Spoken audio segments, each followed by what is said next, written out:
Oui, j'espère que je vais compter sur tout le monde, même si la situation elle est très particulière. Mais pour l'instant, on n'a pas les résultats de. On passe, on fait les tests Covid euh, donc tous les 3 jours. On fait jeudi et dimanche, enfin 2 fois par semaine. Et les résultats de jeudi soir 20h, on ne les a pas encore. Donc, croisez les doigts. Voilà. Parce que c'est vrai que en fait, ce sont des situations qui. Et ça, ce que j'avais prévu à mesure. En fait, c'est facile à imaginer dans notre débat. C'est que tu as des situations qui vont pénaliser certaines équipes et des situations qui vont favoriser d'autres. Parce que c'est souvent comme ça. C'est comme la crise sanitaire. Il y a des métiers qui ont été hyper impactés, c'est affreux, c'est abominable. Puis il y a des métiers, eux, au contraire, si tu es boulanger, comme dit Mathias Retraite, il dit mon père, il a deux boulangeries, il dit putain, voilà. Parce que quand tu as le confinement ou que tu n'as rien d'autre à foutre, qu'est-ce que tu veux? Tu vas chez le boulanger, tu vas acheter du pain. Mais, donc il y en a certains qui sont bénéficiaires, et puis il y en a d'autres qui sont très pénalisés, c'est affreux. Et là c'est pareil pour le foot, c'est-à-dire que tu. Alors pour être plus positif, je me dis, bon, si on est dans le dur maintenant, c'est mieux que d'être à le dur dans le money time. Ça, c'est beaucoup mieux, parce que le money time, là, ça veut dire que t'es mort, quoi. Boum, elle est morte. Donc, dans les 3 derniers mois. Mais c'est vrai que là, c'est un peu compliqué, c'est vrai. Et là, on n'a pas les. Non, mais pour te répondre, on n'a pas les résultats de jeudi. Vous les aurez quand? Quand tu veux, tu me dis. non, non, on va les avoir là dans. non, ouais, dans la matinée. Donc mettez-vous à l'entraînement par-dessus les barrières. Je vous ferai une photo, mettez-vous comme ça par-dessus les barrières. C'est comme ça qu'il faut les supporters. Ils se mettent tous alignés comme ça. Tu vois que les têtes, c'est rigolo. À l'exception des têtes, je veux dire, Lloris ou Payen, potentiellement ça revient en vous. Non, pas Soupraillé. Là, en blessé, on a. Ouais, tu fais bien de faire le point. Alec Georgène qui a mal au quadriceps gauche. Et, et Sam Souprayen qui reprendra, que je pense, la semaine prochaine. Sinon, on est 18 joueurs convoqués, plus 3 gardiens. Voilà. On est juste. C'est juste limite. Voilà, 18 joueurs, plus 3 gardiens. Voilà. Mais Lloris, oui, Lloris, il est dans le groupe, il a travaillé normalement, donc voilà. Comment vous l'abordez ce derby, sachant que, voilà, bon, on en est mort, mais comptablement, ça commence à être important pour vous, et c'est pas un match anecdotique. L'an passé, on a bien vu que c'était 2 matchs particuliers. c'est Oui, c'est vrai. Mais ce sont des derbies, c'est un peu comme toujours, mais non, comptablement c'est compliqué, mais aussi je vois bien que là aussi c'est pareil, c'est que il y a aussi, comment je veux dire, des phases. Par rapport au calendrier qu'on avait, je me suis dit il faudrait vraiment qu'on soit top. En plus, on a, ce que je disais à mes joueurs cette semaine, j'ai dit comment on se mobilise, parce qu'on a certains désavantages par rapport aux équipes que l'on joue à domicile.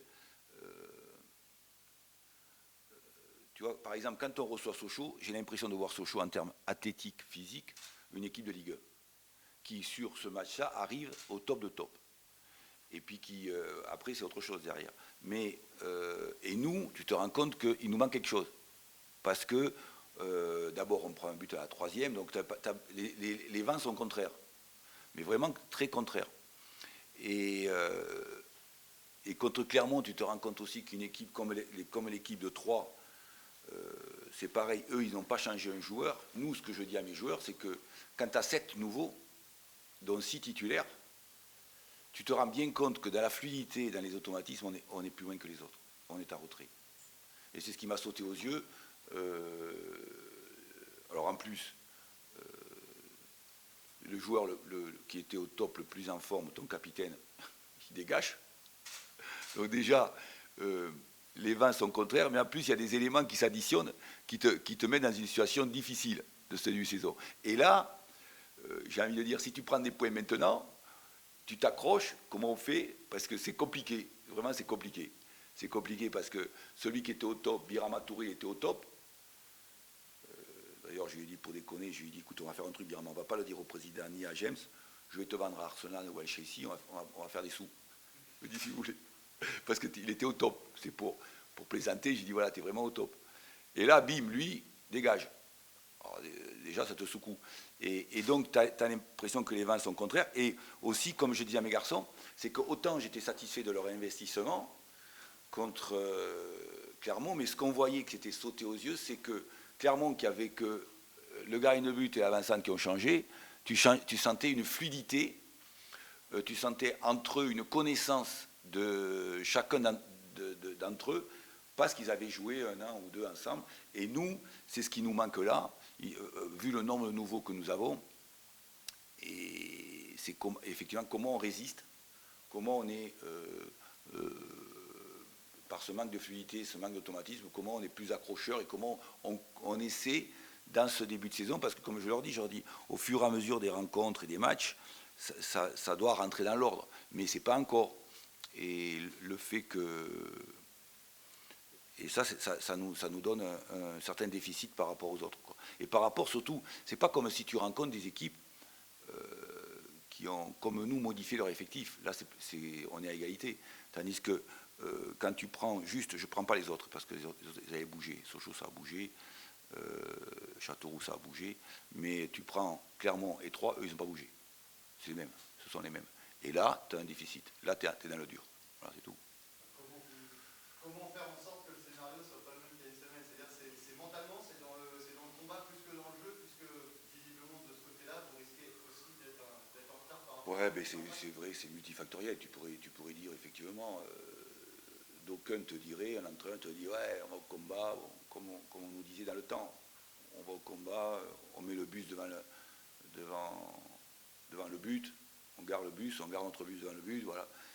C'est tout un ensemble de choses. Effectivement, comment on est derrière nos joueurs, comment, effectivement, mais c'est pas juste, Et pourquoi ça s'éteint, ça s'allume ce truc-là?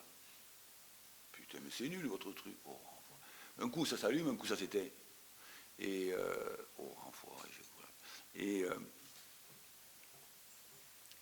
non, mais c'est vrai que par rapport à ça, c'est multifactoriel. C'est qu'effectivement, tu pourrais dire, je vais te le faire à l'ancienne, comme il faisait les anciens. Allez, au combat, il n'y a qu'un truc, on fait un contre un, on fait comme. Oui, d'accord.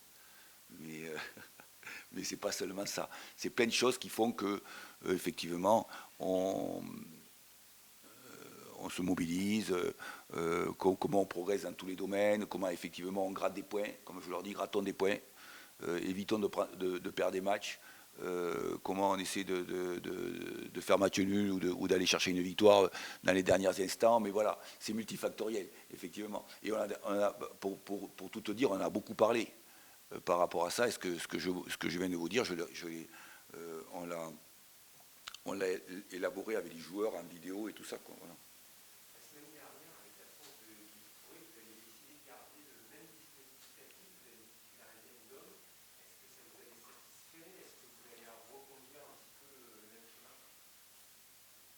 Et lui, il aime bien les systèmes de jeu. Chaque fois, il me pose des questions sur les systèmes de jeu.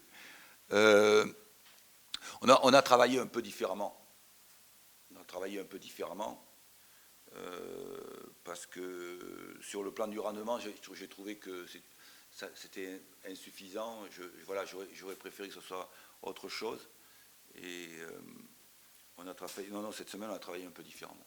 Je ne vais pas forcément te dire que le système que je mets en place, mais on a travaillé différemment pour voir un petit peu si on pouvait effectivement un peu modifier le système, changer un peu les choses, quoi, tu vois.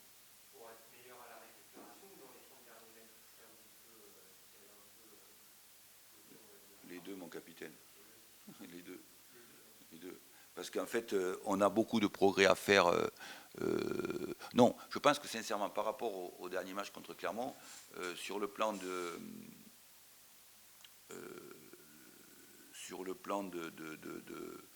Sur l'aspect défensif, j'étais satisfait.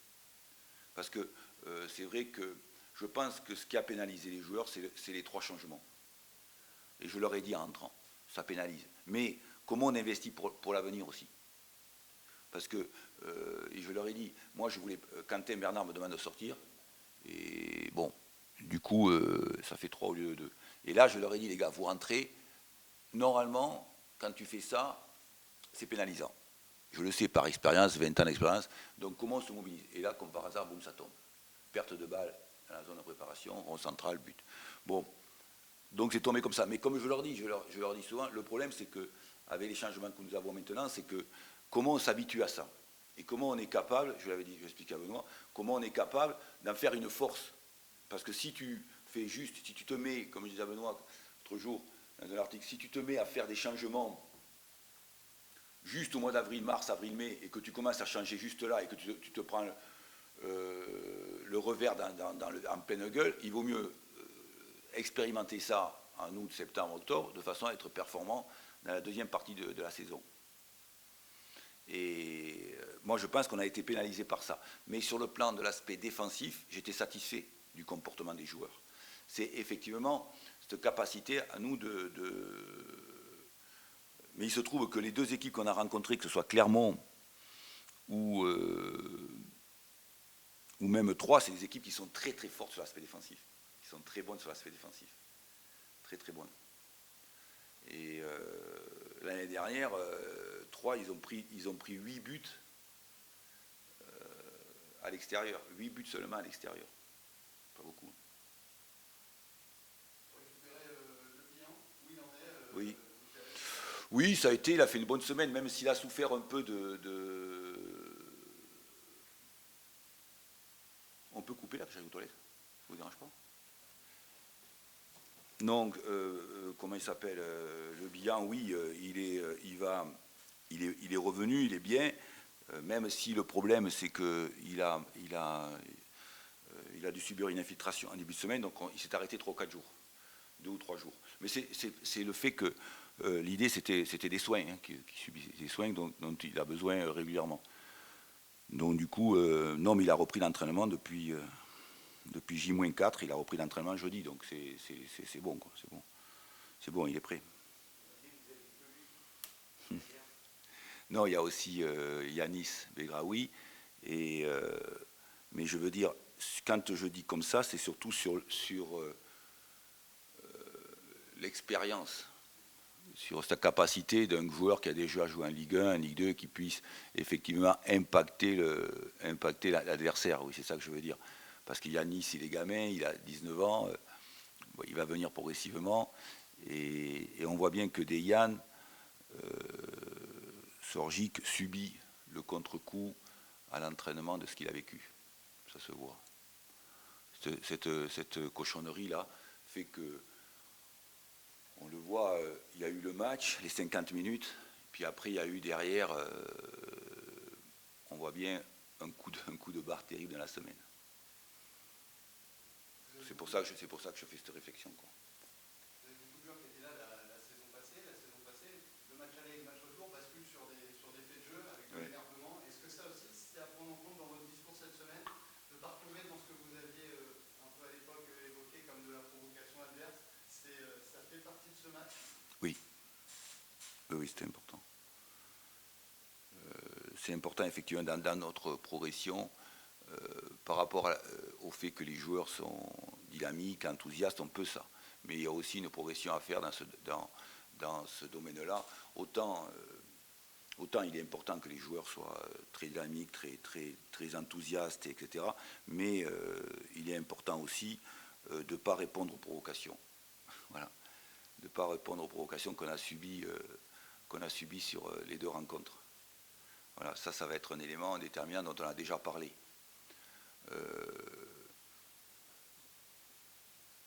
En plus, on a un très bon arbitre, qui est un arbitre de Ligue 1, qui ne craindra pas de prendre des sanctions. Donc effectivement, on ne doit pas répondre aux provocations, on doit faire cet effort-là dans cette rencontre, dans ce derby, parce que dans dans les deux matchs, on était tombé dans ce panneau-là, vraiment, on est tombé dans ce panneau-là. Et il est évident qu'il ne faut pas qu'on retombe troisième fois là-dedans. Et voilà quoi. Ça, oui, c'est très important, oui, c'est très important. Une saison à l'autre, on met les compteurs à zéro, ou pour certains joueurs qui ont vécu ces matchs, mais bon, envie de revanche. Oui, mais tu te rends compte qu'en fait, chez nous, bon, il va y avoir 1, 2, 3, il va y avoir 4 joueurs qui ont connu le match l'année dernière. T'imagines le changement que ça fait. Donc là aussi, ça aussi c'est important quand tu veux progresser. Mais je sais que quand, pour vous, l'environnement dont vous faites partie, les supporters, les journalistes, on aime bien le renouvellement. On aime bien que ça change, parce que ça fait parler, tout ça. Mais pour que les équipes soient d'une façon linéaire, progressive et avancent, et qu'on soit performant, c'est là où je reviens. C'est quand les effectifs sont stables. Et là, nous, on est à la première lettre de l'alphabet, aux premières lettres de l'alphabet par rapport à cette saison. Parce que regarde, tu dois avoir à peu près, par rapport à l'année dernière, 4 joueurs qui ont connu les derbys l'année dernière sur le terrain. Il va y en avoir 3 ou 4, pas plus, qui ont connu. Et quelque part, ça peut, avec le football qui est tellement imprévisible et aléatoire, ça peut être un avantage. Mais ça peut être aussi sur le plan du football. Quand j'étais à Brest, au bout de 2 ans, j'avais dit à mon directeur sportif, j'avais dit, arrête de me changer 10 joueurs par an. Arrête, s'il te plaît. Parce que les 2 premières années, on avait changé. Bon, la première année, on était 4. Donc effectivement, on avait pris 12 joueurs. Mais la deuxième année, on avait aussi changé 8 ou 10 joueurs. J'ai dit arrête. Parce que ce qui fait la stabilité d'un effectif, et c'est là, et surtout quand tu es à la JA. Hein. Attention, quand tu es à la JA, je le dis souvent, tu peux pas, c'est un peu comme, tu peux pas être un joueur, je le disais hier à vos confrères, tu peux pas, c'est pas comme quand tu es à Brest ou si la JA est en Ligue 1, on va moins vous calculer. Ça va être moins important. Mais c'est comme quand, je le disais ce matin à mon fils, c'est comme depuis 30 ans, quand tu joues au PSG, il faut savoir une chose. Quand tu joues au PSG, l'OM, quand tu es footballeur professionnel, les 4 matchs que tu fais, les meilleurs de la saison, tu as bien entendu, tous les joueurs pros, les 1200 ou 1300 professionnels, quand ils font le PSG et Marseille, c'est les 4 meilleurs matchs de la saison. Vous avez bien entendu. Donc ça veut dire que quand tu es un joueur du PSG, quand tu es un joueur de l'OM, il faut que tu tapes là. Il faut que tu sois au-dessus. N'importe qui ne peut pas aller là-bas. C'est pas possible. C'est pas n'importe qui, c'est que l'élite qui peuvent supporter ça. Bien, quand tu es à la JA en Ligue 2, chaque fois que les mecs y viennent, que tu te déplaces avec le poids de ton histoire. Et c'est d'autant plus long de réussir. Et c'est comment, effectivement, tu as des gars, et c'est ce que je dis à mes joueurs, ce que je vous dis à vous, je le dis à mes joueurs, pareil. Je dis, il faut que vous soyez au-dessus. Il faut prendre des joueurs au-dessus, mentalement, physiquement, techniquement. Parce que les mecs qui arrivent en face, ils viennent pour te tordre, pour te marcher sur la gueule. C'est ce qu'on faisait nous avant. Parce que tu es la JA. Donc, et en plus aussi, c'est comment tu stabilises un effectif. Et nous, on est aux premières lettres de l'alphabet, parce que, comme je viens de te le dire, j'en reviens à ce que j'ai dit au préambule, c'est que demain, il y a 4 mecs qui ont connu le derby l'année prochaine, dans l'équipe. Il y en a 4. Et je ne sais même pas s'il y en aura 4. Il y en aura peut-être 3. Tout simplement parce qu'on a un gros renouvellement. Ce qui nous pénalise en début de saison. Mais après, on verra, parce que la saison est longue. Comme je dis, je l'ai souvent vécu. Comme je disais à mes garçons là, et à mon staff en début de semaine, j'ai dit, si on doit avoir des merdes, autant les avoir maintenant. Parce que moi j'en ai connu des merdes en mars, avril, mai, tu es à 2 doigts de te suicider, tu te jettes dans Lyon. Tu te suicides. Quand tu arrives, quand tu es coach et que tu as des merdes en mars, avril, mai, tu ne peux plus rien faire, tu es dos au mur, et tu dis allez-y, tirez, tu es mort. Voilà. Et donc voilà, c'est ça, c'est important. Vous l'avez déjà connu ici, je pense. Vous l'avez déjà connu depuis plusieurs saisons, ce genre de situation. Donc ça aussi, bon. Mais par rapport à ce que je dis, c'est qu'il y a une évolution, tu vois, par rapport au derby. C'est vrai va falloir tenir ses nerfs, tout ça. Mais il y en a moins qui l'ont connu l'année dernière, tu vois. L'année dernière, il n'y en a pas beaucoup qui vont avoir connu ce qu'on a connu l'année dernière. Même si ça reste, hein, parce que ça parle, bien sûr. Ça parle. C'est surtout mon staff qui va falloir qu'il se calme. Bon. Vous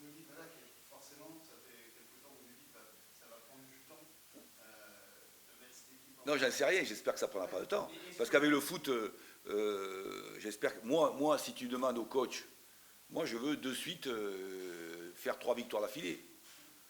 Parce qu'un entraîneur, il n'est heureux que s'il gagne des matchs. Hein. Et donc, moi, ce que j'espère, c'est faire 3 victoires d'affilée rapidement. 3 ou 4 victoires d'affilée rapidement. Mais vu que vous connaissez les attentes ici, notamment autour, parce que ça vous en parlez, depuis que vous êtes arrivé, est-ce que cette spirale un peu négative, si demain ce derby devait mal se passer, est-ce que ça, en tant qu'avec l'expérience que vous avez, ça vous inquiète pour l'effet, bon, sur vous, c'est une chose, je pense que vous avez passé l'âge de vous en inquiéter, mais pour le moral et la confiance de l'équipe, quoi, finalement, d'être dans. C'est aussi plus compliqué d'être bloqué dans une spirale à Auxerre qu'ailleurs, j'imagine. Non, oui, c'est un peu plus compliqué, mais moi je pense que par rapport à ça, c'est surtout ce qui importe surtout, c'est que au football, ça va très vite. Ça va très très vite. Moi, ça m'est arrivé des saisons où, et je suis redondant, je vous l'ai dit 10 fois,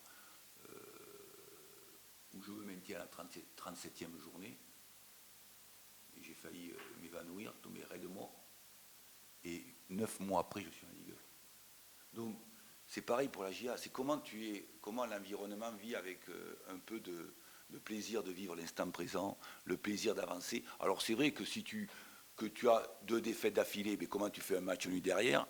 Mais de l'autre côté aussi, ça va aussi vite, en tout à point de vue, en matière de football, que tu peux avoir 2 défaites et avoir 2 victoires derrière, un mois ou un mois et demi après. C'est pareil.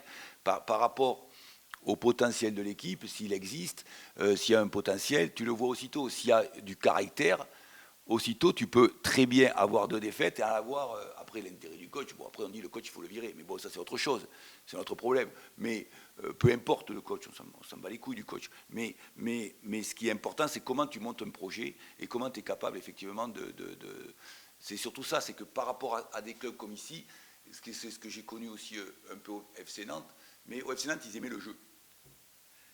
Ils réclamaient surtout, ils ne disaient pas on veut la Ligue 1, les supporters ils disaient nous on veut du jeu. Les ultras ils me disaient non coach, c'est pas compliqué. 1, vous faites jouer les Nantais, et 2, vous faites les passes, vous jouez au ballon. Après le reste on s'en fout. Voilà. Mais vous jouez au foot. Mais donc après effectivement c'est surtout par rapport à l'attente environnementale. Mais voilà c'est tout. Mais c'est surtout pour ce qu'on a envie, c'est faire plaisir au public.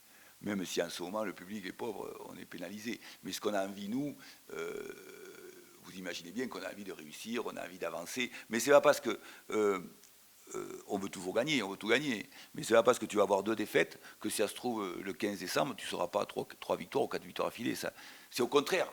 Parce qu'il y a beaucoup de proverbes ou de citations dans ce domaine. Ce sont souvent les échecs qui te construisent, qui des fois construisent des groupes. Et parfois, c'est pas. Alors, l'année dernière, en début de saison, ce qui m'avait beaucoup contrarié, je vais y revenir, c'est qu'ici, on gagne quelques matchs, on est 5-6e. J'allais dire une bêtise, pardon François, j'allais dire une grossièreté. Tout le monde se. Voilà. Tout le monde était heureux, quoi, je veux dire. J'allais dire une grossièreté. Mais tout le monde était heureux. On était 5-6e, ça y est. Et je me disais, mais c'était malade. J'ai vu France Football venir ou l'équipe faire un papier. Furlan, il remet 5-6e. Et je me disais à moi-même, mais c'était malade. Et là, on a 4 expulsés en 4 matchs. Et on se retrouve 10 ou 11e où on est resté. Mais moi, je le savais. J'ai dit, qu'est-ce qui s'excite juste parce qu'on est 4-5e dans les 5-6 premiers matchs? Ça n'a pas de signification phénoménale, tu vois ce que je veux dire? Et au contraire, il vaut mieux rester calme et posé. Mais là, c'est un peu pareil. Si on est dans le dur, c'est pas pour ça que peut-être, avec ou sans Furlan, au mois de mars-avril, tu seras pas dans les 5-6 premiers à aller jouer, tu vois ce que je veux dire, aller jouer quelque chose d'intéressant, quoi. Voilà.